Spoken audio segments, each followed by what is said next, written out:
Hello, everyone, and welcome back to another episode of the Bridging Impact Podcast, a podcast that is passing wisdom to the next generation of youth sports coaches and parents to impact our athletes as leaders.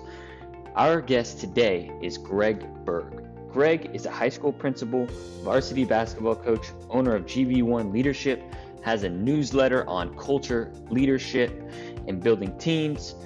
He does sports leadership summits in Minnesota, and he helps out schools and teams and leaders in the state of Minnesota to help them impact the next generation even more. So in our conversation today, we talk about biggest learnings and mistakes he made when he was a younger coach. We talk about building culture and so much more. So you already know.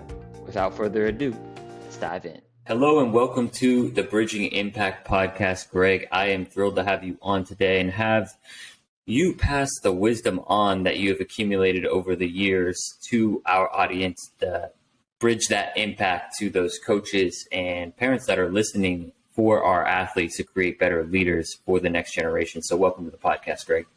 Yeah, thanks. Thanks for having me. I appreciate all you do, and looking forward to learn from you as well and chat and grow the game a little bit, grow leaders.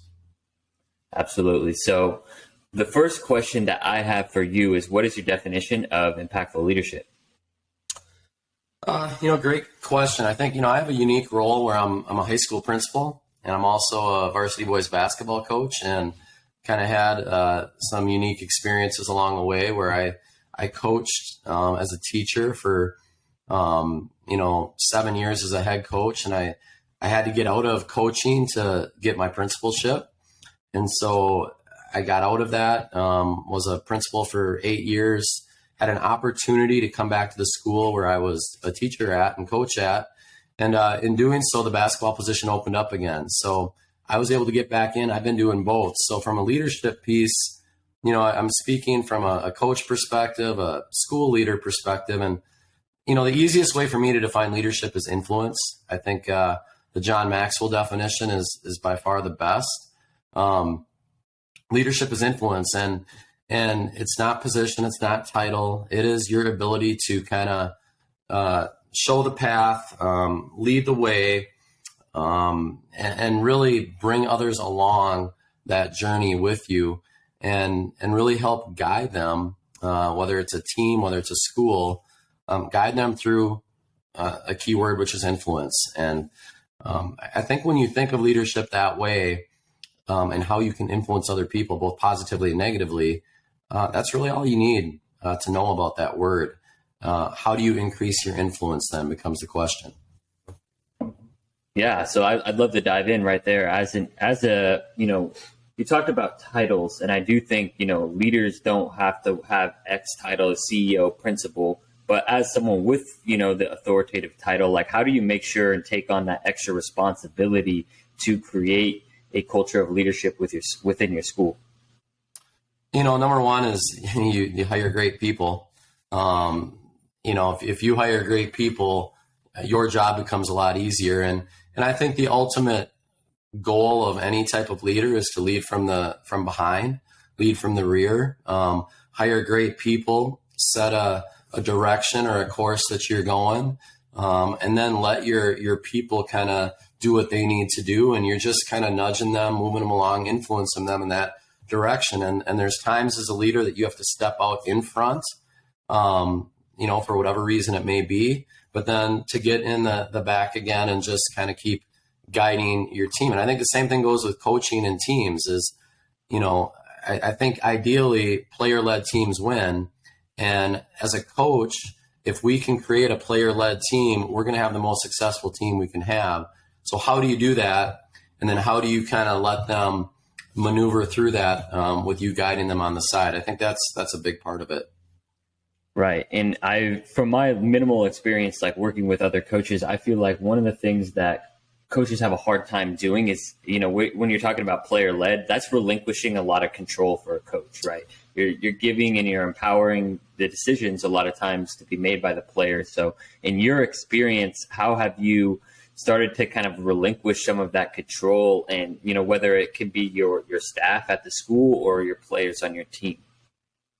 I think with the team piece, you still, as a coach, you have a lot of control over the culture. So that's a non-negotiable is the decisions that you have to make sure your culture is going in the right direction. And that's where you're non-negotiable. That's where you are firm, direct, in control. For me, here's the best example. When I was a young coach, I'd say my first 7 years coaching, I was also a football coach and I was an offensive coordinator, and I kind of coached basketball like I coached football a little bit, where, you're in control, you're calling a set, you're calling an action.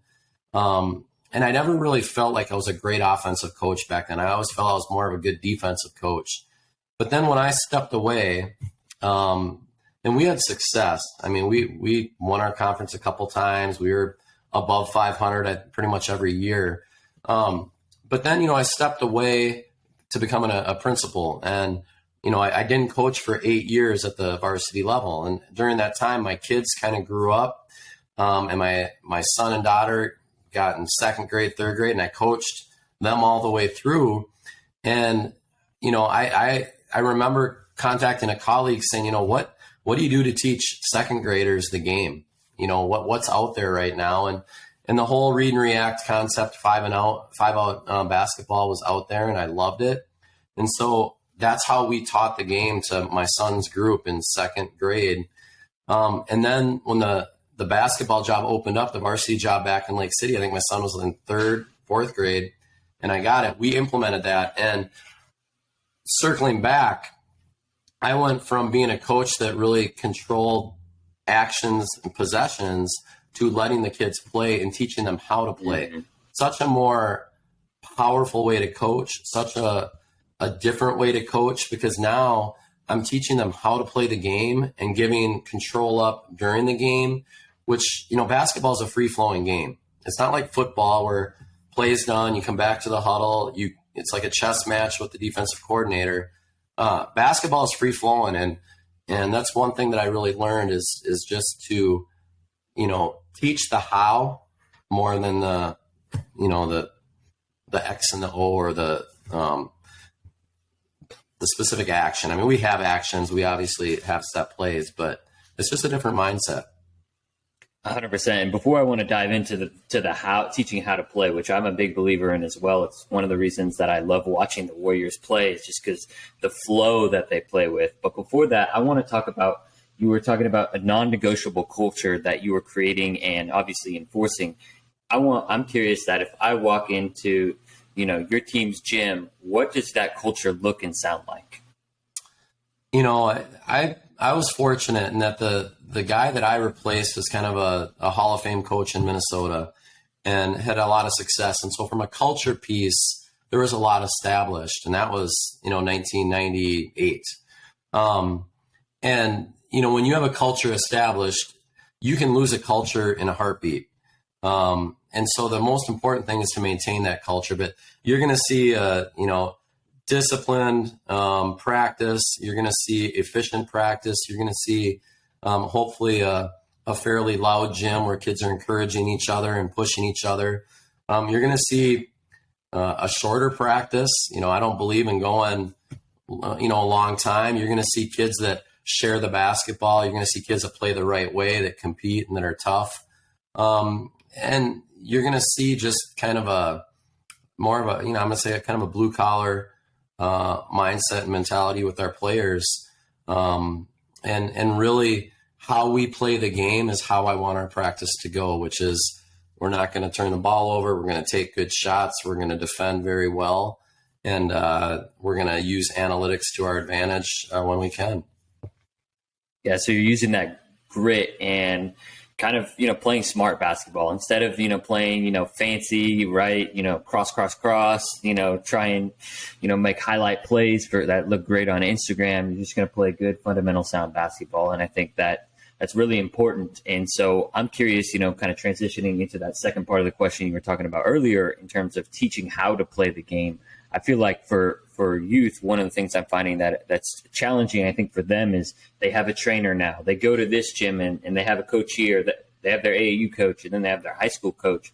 So I'm curious how you get your message, right within your organization, and you teach that those fundamentals of how and connecting, obviously drills and skills, but to the game and game application. Because again, I go to the park and I see a lot of trainers doing things that I'm just like, they're never going to do this in a game. And if they do, it's going to be like with 1 or 2 seconds left. And, I believe in training kind of smart and efficient, like you were talking about earlier. Yeah, one of my favorite quotes is the Pete Carroll quote, the former Princeton coach. And I'm not going to get the quote exact, but, he said, you got to understand the concept of greed in basketball. And what that means is in the off season is your chance to improve as an individual. The off season, go to the trainers, go do all that stuff. What you're really doing is you're being selfish with your own play. Like, I want to get better as an individual. I want to get better myself.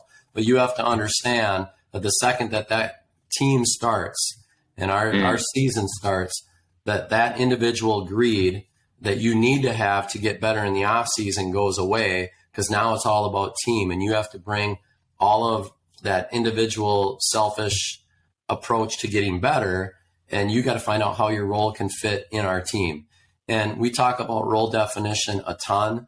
I do some things with a preseason self-perception handout that I can talk about. But as a coach, we have to value every role. We have to define every role. We have to be very clear with every role. And we got to preach and talk team all the time. I'm really proud of how we play. I think we got 4 kids playing in college right now, and all 4 of them are having a ton of success at different levels, and they all play the same way. And I hear the same thing from college coaches all the time. Like, we got 2 kids that are now starting on the same college team, and they're 2 of the smartest kids that I've ever had as players, just basketball IQ and knowing the game. And I'm proud of that. We got a kid at University of Northern Iowa that's been a 2-year starter that I just actually went to visit him yesterday and talked to their, Ben Jacobson and their coaches. And, they're both like, how do we get Nate to shoot more? And Nate's a great player. He needs to, kind of step up his role this year and shoot more. But I also said that's kind of who he is. It's how he's wired. Is he's not going to settle for just throwing up a shot for himself. He wants to get the best shot for the team. And so, yeah, he needs to shoot more. He needs to do that. But he's not going to take bad shots. It's not how he's wired. Role definition is incredibly important as coaches. For me, this is going to be my first time in a competitive coaching environment. Like I've done the middle school basketball, right? Like everyone plays relatively equally. I mean, the better players play a little bit more, but in general, like now I'm in the high school arena. So for me, what are your thoughts on how I can, like, I already know I see my team. I know some of it, right? But I'm curious, like, how you define those roles and how much intangibles of like body language and leadership and like the kind of, heart and hustle go into your roles. Yeah. I mean, I think you can view roles 2 different ways. You can view roles like skills on the basketball court, and then you can view roles like leadership. Like, there's multiple styles of leadership, and I really believe in collective leadership. I mean, there's many different ways that kids can lead. You don't have to be on the court to be a leader, right? You don't have to be playing in the game to be a leader. So roles that's a very diverse question. But on the court with basketball, we run a 5-out read and react motion type offense. What I love about that, I can take my team every year and I can look at our skill set. And one of the first things I look at is, number one, we always work inside out, whether that's through dribble penetration or post or whatever. How are we going to get inside? Who are our creators to get inside? Who can we post up? And that's how I always start. And then, we may have guys that, not everyone earns the right to shoot, right? Shooting is earned. Shooting is earned through practice. And so who are your shooters? What's a good shot for player A may not be a good shot for player B. Maybe someone's a great screener. Maybe their role is going to be to rebound and defend. Really setting up an offense and a system centered around your creators or your people that are going to get inside the paint, and creating a system using the read and react out of that is something that I love as a coach, because we're teaching kids the how and we're defining their roles within our system, kids also have to understand that roles change. I mean, if I pull player A out of the game and I bring in someone else, we have to change who maybe we're going through. And that's really important for kids to understand. They go on an AAU team, they have different roles. They come to a high school team, different roles. Every team, every group, different role. I mean, the same thing goes with leadership.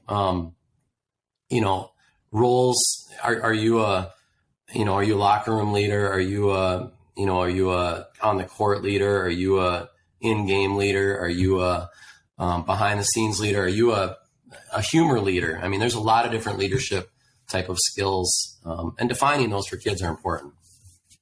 Yeah, 1,000%. And I think one of my questions is, I'm curious, do you I'm sure as a coach, you build with that intuition, and I'm guessing you have those one-on-one conversations of, okay, I see you as that humor leader.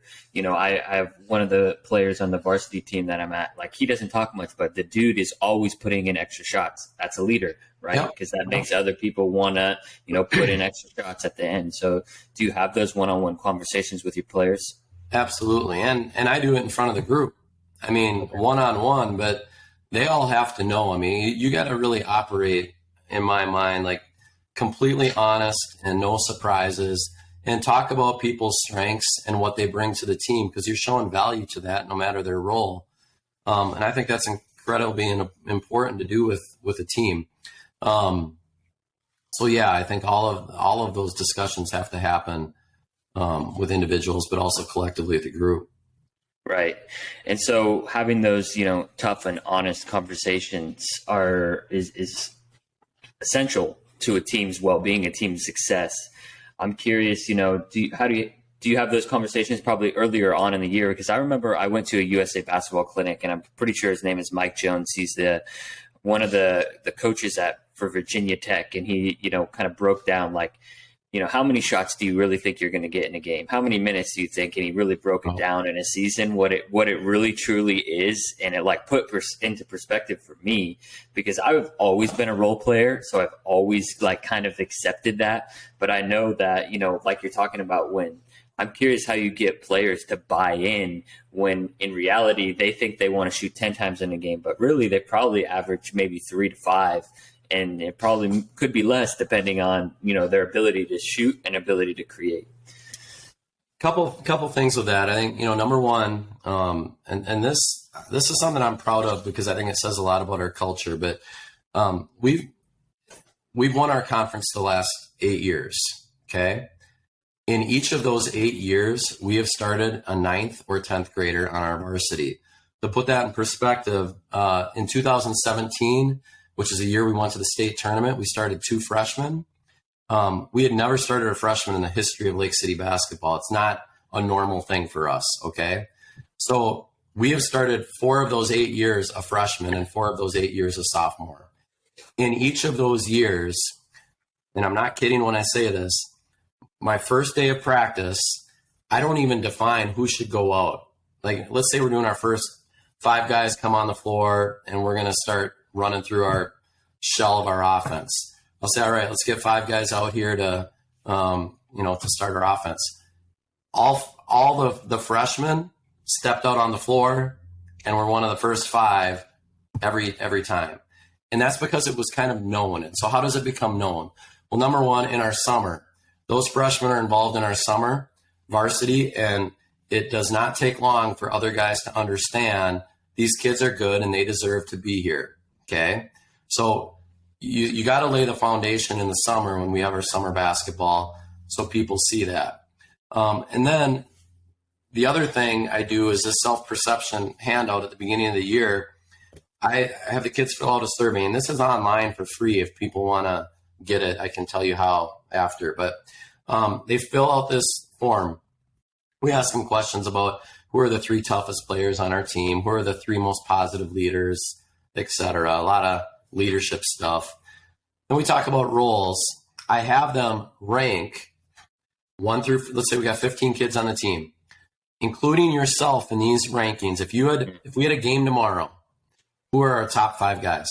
Who's starting tomorrow if we have a game? Who are our first 4 guys off the bench? who is our second tier group off the bench. It's not a perfect science, but I want you to rank who our top 5 are, where you are at, and where everyone is at. I take all of that, I put it in a spreadsheet. I sort it. No one sees this but me. I sort it all, and I can see player A has themselves as number 5. They think they're going to start. The rest of the team has them as number 10.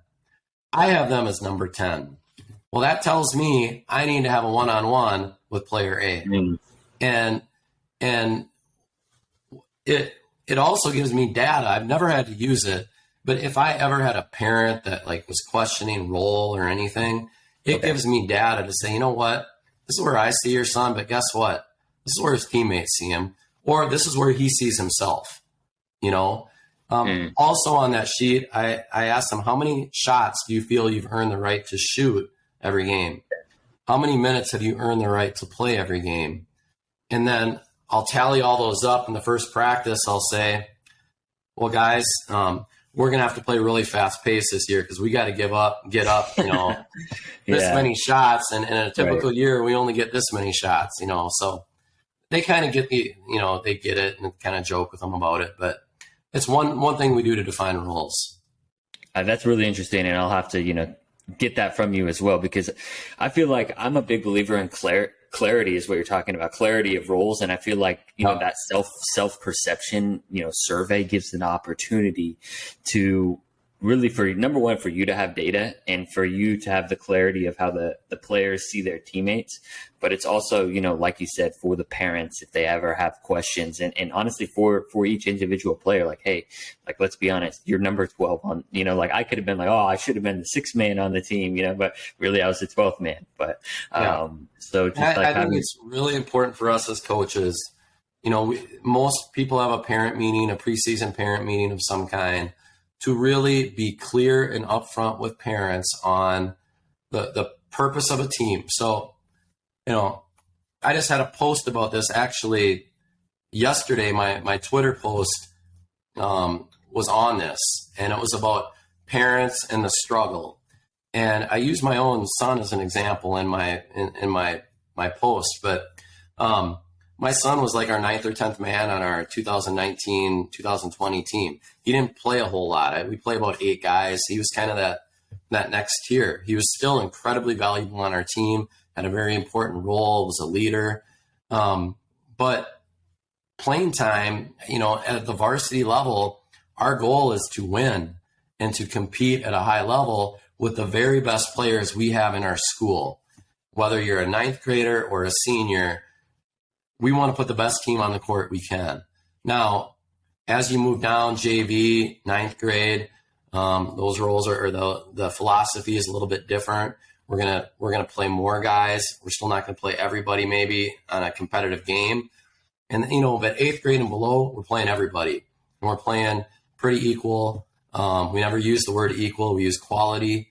And because you have to have that progression, but you gotta be very clear with parents that this is the philosophy of this team.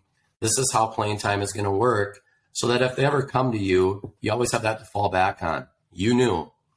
And, I'm clear with your son. I'm clear with your daughter, or whatever it may be. And that makes a ton of sense. And because it is like your varsity coaches are expected to win, and it's a competitive environment. So, but at the same time, I'm curious, in your culture, how do you, make sure that, because I know for me, like I knew my role. My role was going to be the energy guy off the bench. I led the team in high fives, and I knew I wasn't going to lead the team in points, assists, or rebounds, but that's okay. So I'm curious how you make sure that you tap into that 8 through 12 on your roster to make sure that they feel like equally a part of the team and contributing. I think 2 things. I mean, the coach has a big responsibility to validate and show value to those kids and what their role is, to give them jobs to do. To anytime you have the opportunity in a game, whether you're winning or losing, to get those kids in to do it, and to get them playing time. We do other things, like we have Saturday JV opportunities to get those kids chances to play. But also it's about your player leaders too.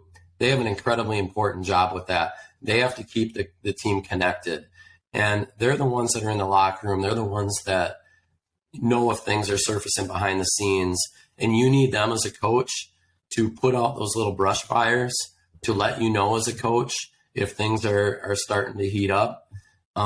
Because if that's where you get into problems with the culture on your team, it's usually things behind the scenes that you're not aware of. And that's why player leadership is so important on a team. And you got to have that relationship and dialogue with your team leaders to talk about those type of things. Right. And I'm curious how you build some of those, because I've been reading, you went in the locker room first with John Gordon and Mike Smith. And I just read a chapter on connection, and I'm a big believer in connection. And that's why I feel like, some of the teams that I've been on were successful is because we really enjoyed being around each other. I'm curious, how your program fosters connection. I think we're a small school. Okay. I mean, we're a school, we have 5,000 kids in our community, 100 kids a grade. But it's one of the more successful, I would say, basketball programs in our state historically. And so there's an added benefit when you're in a small school. These kids grow up together. They grow up together. They know roles together. When I talk about our 9th or 10th graders that are having to be a part of our varsity, they know our varsity players. They're at summer camps together. They're playing with them. It's kind of known naturally because of the community that we live in. And that makes it easier than if you're a big school, you're bringing a bunch of people together that don't know each other. That's a totally different animal to try to build that connectedness. So I think we do purposeful things in our culture to try to, get our younger kids and older kids, working together. But it's easier in a smaller school. Right. And that makes sense, because now I went to a smaller school, and so that's probably why it was easier. But I definitely do notice, now we're bringing in a lot of transfers, and because here in LA, like everyone's transferring. It's like high school is college. Yeah. So it's definitely different. It's not something I'm not used to. So that'll be, an extra challenge for me, but I definitely believe that teams that are more connected play better. Yeah. And, we have the same issue in Minnesota. We've got, our 2 years that we've gone to state in the last 2017 and 19 state tournament teams, who we were rewarded with having to play up at the state tournament, 2 NBA lottery picks, Jalen Suggs and Chet Holmgren. They both played for Minnehaha Academy, which is a smaller private school. So they're in our class, a 2A school. And, they had other Division I athletes on that team as well. And, we actually, in 2017, gave them probably their best game of the tournament. It was a 4-point game at half and ended up losing, I think, by 15. And then we took 3rd place in 2019. We lost to them in the semifinals. And again, you're from a small town, but that becomes a positive for you is that role definition and the connectedness of those kids. 1,000%. Yeah, no, I think, the benefits of continuity and connection. And so with that, shifting gears a little bit, I'd love to, have you share a little bit for the newer coaches or the younger coaches that are listening to this episode on, what are, different things that you wish you knew when you were a younger coach? Yeah, you bet. It's one of the things I wrote about on Twitter that kind of caught wind. It had a lot of interaction and engagement with. And, these are not in any order, but I'll just kind of rattle a few off. And I think the first one is what I call the 20-40-60 rule, which in your 20s, I think we really worry about what other people think of us as a coach, as a person. You're always worried about what parents are thinking or whatnot. In your 40s, you really don't care what other people think of you. And in your 60s, you realize that other people were not thinking of you to begin with. And I think the sooner that you can get through that as a coach, the more important. I know coaches who have gotten out of coaching because they worry about the perception of other people that maybe their friends in our community have of them with athletes being in the program. And that can't happen. And I know a lot of athletes feel, or a lot of coaches feel that way, but you have to be confident in your own ability and know that you're doing the right thing for your team and and that's all that matters. And so that 20-40-60 rule is kind of a big one for young coaches to hurdle early on. Yeah, no, and that's exactly for me. I'm 24 years old and I'm still learning that, right? Like I'll be honest, like I definitely still I probably care too much about what, other coaches. Oh, does this athlete think I'm a good coach? Oh, does that parent think I'm a good coach? Right. So like, that's definitely, being transparent with you and the audience, that's something I'm working through. And it's very normal. And I was like that too. And you learn really quick. And my role as a principal too, like you have to have thick skin. You got to be able to brush things off, because you have to understand that, I am making the best decision I can for our school or for our team based on what I know and what I have. And that's good enough for me, because I'm not going to please everyone. I'm not trying to please everyone. I'm just trying to make the best decisions for our team, because that's what matters. A couple of other ones, I think we talked about this a little bit, but simplicity and simple wins. I talked about referencing teaching kids how to play the game as opposed to trying to control things. Less is more in really everything. And it's amazing that the longer I coach, the less control I have on things, the more I give to our team. And I think if I would have learned that earlier, it would really change how I would have viewed things and coached. You got to focus on fundamentals. You got to focus on, certain things. But I mean, by the end of the season, we're practicing an hour a night. I really, less is more. I'll give you a great example. During COVID, we had played a team that had a kid that was COVID positive. So we had to quarantine for 10 days. So we couldn't have a practice. We couldn't do anything for 10 straight days. We came back on that 11th day. We had a game that day. We had a quick shoot around in the morning for an hour. We played a game that night. We went 10 of 14 from the 3-point line in the first half. We hadn't shot or been in a gym for 10 days. And that just kind of makes you think, like, mindset and being mentally prepared and focusing on the right things are oftentimes more important than, all the X's and O's that we like to dive into. And I love X's and O's. It's still a challenge for me every year. I got a pile this thick right now going into our season of great sets and actions that I love. And I know, and it's a fight with my mind every year, like trash it, trash it, trash it, trash it. In the end, it's going to come down to a few things that we do well. And that's a challenge. And it's been a challenge for a long time. I think another one is the play the long game, which is culture.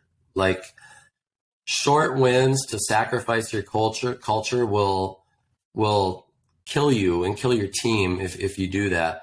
I really view culture as 3 words. It's what you allow. Culture is not the warm, fuzzy, rah-rah, let's do team dinners, let's play laser tag. That's not culture. And I think some people feel that's culture. Culture is simply what you allow. Am I going to allow kids to walk in late to practice? Am I going to allow them not to give me eye contact? Am I going to allow them to talk to their teammates a certain way? Am I going to allow them to do all this fancy behind the back, passing in a game? I mean, everything you think of it, am I going to allow that or not? Because what I allow becomes our culture. The second thing is culture is what you emphasize. Pick 3 things that are important to you and emphasize those all the time. I am convinced if I wanted us to be the best rebounding team in our conference, I could do it without ever doing a rebounding drill. And how would I do that? I would talk about rebounding every single day. It would be a point of emphasis because kids are going to do what you emphasize. And so you can't emphasize everything. You got to narrow a few things that are important to you. And then it's every day. Culture's every day. So what you allow, what you emphasize, focusing on it every day, that's really what culture is. So play the long game. Moving along, I think just relationships are incredibly important. That's got to be first and foremost with a coach. It's not about plays. It's about players.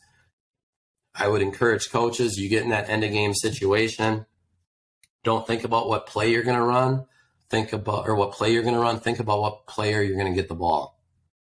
Like that's get the ball in the right hand of your playmaker and let them make the play. All too often we focus on, the NBA approach to basketball, which as a high school coach rarely works. I mean, it might work 1 out of every 20 times you think you're a hero, but the reality is just give your best player some space and let them go to work sometimes is the best decision we can make. That makes a lot of sense. And I'd love to go back to one of your first points that you were talking about like, I'm curious, what, exactly, you said you've given up control more and more each year. I'm curious, what exactly you've kind of given up and empowered players to do. I think with our system, that's where I've given up control offensively. I mean, I don't want to say, when I say I've given up control, I'm not calling a set play every time down the court. I am teaching kids how to play so that basketball becomes a free-flowing game. That's where I've given up, control. There are times I bring control back. There are times where we haven't gotten a good look for three possessions in a row, and we're going to get a good look. But the teaching the how and the why, as opposed to running a continuity type offense where, the system is supposed to give them the shot. That's a philosophical change that's been a big one for me. I'm still pretty quote unquote controlling with our defense, but I'm going to say I'm very controlling with our culture and meeting with our leaders and making sure our leaders are trying to really be gatekeepers of our culture as well. Right. It's about being intentional with the athletes that, we're building relationships with. So I think that's a really good point. And I'm curious, for, what reflection exercises you do and do you emphasize different things every year based on, the players you have, or are there 3 things that you and your program and your culture emphasize every year? Well, I think, number one, how we play the game. And I kind of mentioned this at the beginning. I could define our offense really in a few words. I could define our defense in a few words, and I could define what we value playing the game in a few words.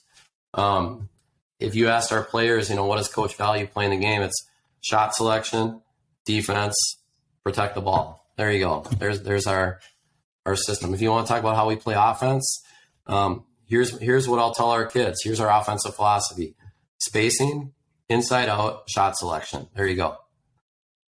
We're going to do whatever we can to create space. We're going to have an inside out approach, whether it's through the post or dribble penetration. And we're going to spend a lot of time talking about shot selection. There's our offensive philosophy. Defense, no paint, contest, rebound. It's that simple. We want to keep the ball out of the paint. We want to contest every shot, and we want to rebound. There's our system in a nutshell. And when I first started coaching, I had the 10 principles of defense.